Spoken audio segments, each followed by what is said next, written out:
লাগছে, মালয়েশিয়া থেকে দোহাতে নামলাম। দোহায় যখন আমার ট্রানজিট, তখন শুনতে পেলাম যে আল্লামা বিদায় নিয়েছেন।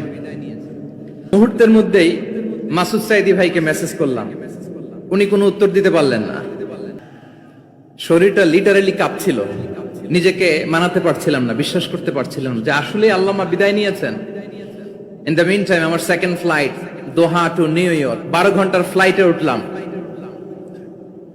ইন্টারনেট থেকে বিচ্ছিন্ন হলাম। নামার পরে শুনলাম আল্লাহু আকবার, যেখানে ওনাকে কবরস্থ করার কথা ছিল সেখানেও কবর দিতে দেয়া হয় নাই।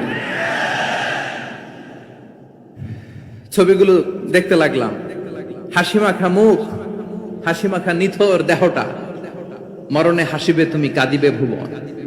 From east to west, from north to south, the entire globe, গোটা বিশ্ব ওনার জন্য কেঁদেছে, গোটা বিশ্ব কেঁদেছে। কাবার গিলাফ ধরে ধরে মানুষ চিৎকার করেছে।